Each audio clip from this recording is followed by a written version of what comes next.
Business is full of ups and downs, so it helps to have a flexible way to pay. Try Business Essentials from O2 Business, the most flexible business tariff around. Hey guys, you're watching BTech. I'm Basil. This is a Microsoft Surface Book. I've been using this while out at MWC, entering my vlog experiences through so you could see exactly what I was experiencing as I was experiencing it.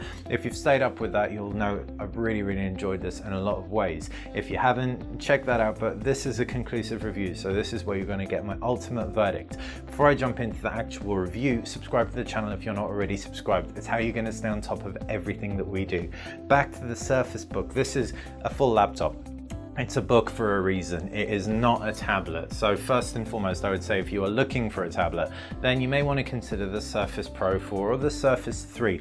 The reason I say that is because this is powerful, it's expensive as well, and its laptop form factor really is the one I was using 99% of the time. Now what you end up with here is a beautifully designed laptop that it's got a magnesium body. It's not particularly light. It's about over 1.5 kilos really, which is more than most 13.5-inch laptops. But between the finish and the unique hinge system, it really does stand out for predominantly the right reasons. Now, back to that hinge, when you actually open it out, thanks to, well, physics, it elongates as opposed to having a pivoting hinge. Elongating the base portion makes it feel less top heavy than most tablets that are detachable, if not all. As a result, you just feel really secure typing with this thing on your lap, even though the tablet portion is what houses pretty much all of the brains.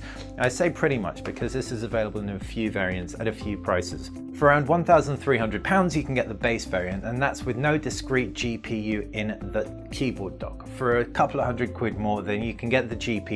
It's still paired with the 8GB of RAM and the i5 processor inside, so either will be powerful. One just has that additional graphical oomph to complement that Intel HD graphics in the tablet portion.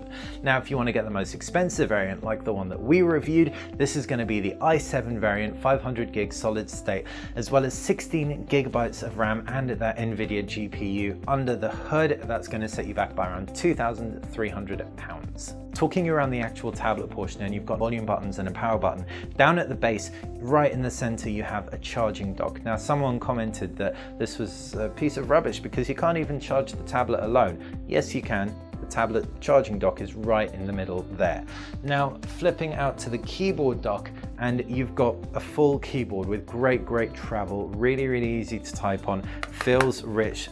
Big trackpad. I found the trackpad wasn't as comfortable to use as my MacBook Pro trackpad, for example. It's a little bit stickier. The left side and the right side, having a left and right click, needs to really kind of maybe be honed a little bit because I'd find myself left clicking and right clicking when I didn't mean to be, but it's still comfortable enough to use, and I actually ended up defaulting to the touch screen a lot of the time as well, especially when using the pen. Left hand side, 2 USB 3 ports and an SD card slot. Right hand side, you have power and a display output too.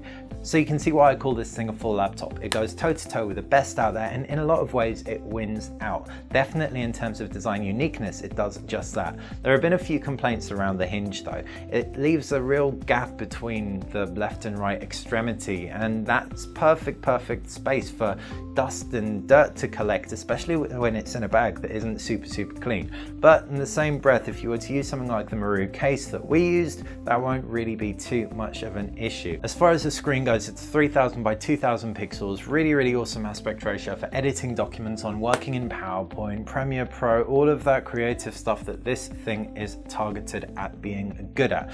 Thankfully, with all that performance power inside, it does a good job in terms of showcasing it all beautifully. I did my speed sketching video. I found it quite comfortable to sketch on. The 1024 levels of pressure sensitivity paired with the Surface Pen, the N-Trig digitizer, seemed to do a good job. Is it my favorite sketching experience? No, it isn't. If you're really into sketching, then you may want to look into the Surface Pro 4, for example, just based on the fact that there's no kickstand on here. So getting it at an angle that it'll actually stay, that's comfortable flexible to draw on isn't necessarily as easy as on the Surface 3 or Surface Pro 4, but still the ergonomics of just having a tablet portion, and of course the touch sensitivity, which is something you don't have on a lot of other 13.5 inch or high-end PowerBooks like this or the MacBook Pro, really does set the Surface Book apart. Running Windows 10, it's also a really versatile operating system. The Windows 10 applications are quite touch sensitive and they are getting better, but obviously being able to install exe files, whether it's Adobe's Creative Cloud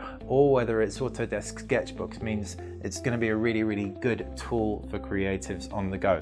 There are very few devices that give you this much refinement, this much power, and this much kind of versatility in terms of interface capability as the Surface Book, and as a result it kind of is starting to, the more and more I use it, the more and more justify the price. The performance isn't without its niggles though. I found this crashed on me a couple of times. That annoying blue screen with the colon close parentheses smiley face, yeah, I got that at least 4 times in my review duration with this. Now that's not to say that's a lot more than I would have got on a Mac, for example, and it's definitely a lot less than I got on the Surface Pro 4 when reviewing that, but it just isn't ideal. On the plus side, Microsoft's been really smart. If an application is using the discrete GPU, the NVIDIA GPU, then it will actually prevent you from undocking it. It just appears that a couple of things threw a few issues its way in the process. Powered along by an Intel i7 6th generation chip clocked at 2.6 gigahertz. This thing paired with that 16 gig of RAM is so powerful. So all those performance anomalies really were anomalies, because when it wasn't grinding to a halt, it was absolutely flying. Smooth sailing 98% of the time, 2% lets it down. What's also great about the fact you've got that discrete GPU in there is that gaming is now a reality on the go. If you have a MacBook Pro like I've had for ages, it's sure powerful enough, but it definitely won't support loads of games because it's a MacBook. This, thanks to applications like Steam and the range of games available for Windows, is just a much richer gaming experience. I was on a plane to Barcelona playing Final Fantasy 13 in full HD with very few frames dropped, enjoying myself thoroughly. As far as 3D Mark performance goes, with that NVIDIA GPU in its most powerful configuration, it scored around 6,300. That's by contrast to over 19,000 for the Acer Predator 17 gaming laptop. So you've got a big discrepancy there. I'm not stating that this is a gaming laptop by any means, but what I am saying is that gaming has just become viable on this, even if you will have to be a little bit more tapered with your graphical settings. We also did some side-by-sides in Premiere Pro. Video editing is something you're probably going to want to do on a creative notebook, and so we ran a warp stabilizer across the MacBook Pro, same configuration. That's an i7 processor with 16 gig of RAM, as well as an Acer Predator 17 and a Surface Pro 4 with an i5 chipset and 8 gig. What you end up with is the MacBook Pro winning out. The stabilizer just kicked in much faster than any of the other devices, interestingly.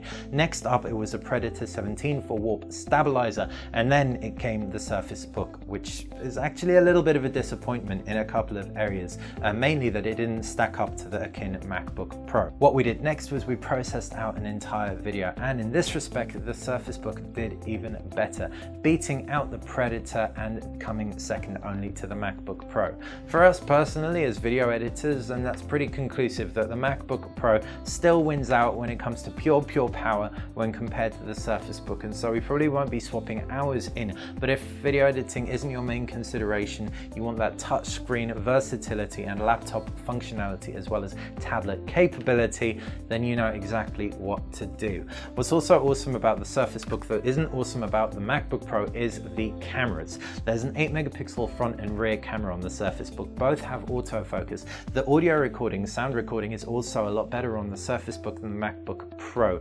If you watched our second vlog entry, you'll see we flitted between the MacBook Pro and the Surface Book, and it was so tangible just how much better the Surface Book's video and audio was in low light than the MacBook Pro. So any people who vlog a lot, anyone who wants to kind of conference call, use that front-facing camera and indeed the rear-facing camera, you will be better served with the Surface Book than you would with the MacBook Pro. I also prefer the Surface Book as a media device in general. The way I've got it open right now, just enjoying content on it is really fun. I'd be watching a video and I'd detach it from the keyboard dock, and then I'd flick it back on and use it in display mode like this, and it's just the versatility cannot be overstated. And as a result, you end up with a device that you end up using a lot more than you would a laptop and than you would just a tablet. Can this replace both a laptop and a tablet? Easily. Actually, running to my final point, the main reason for that is battery life. The battery life on the Surface Book is exceptional. I easily got through a full working day.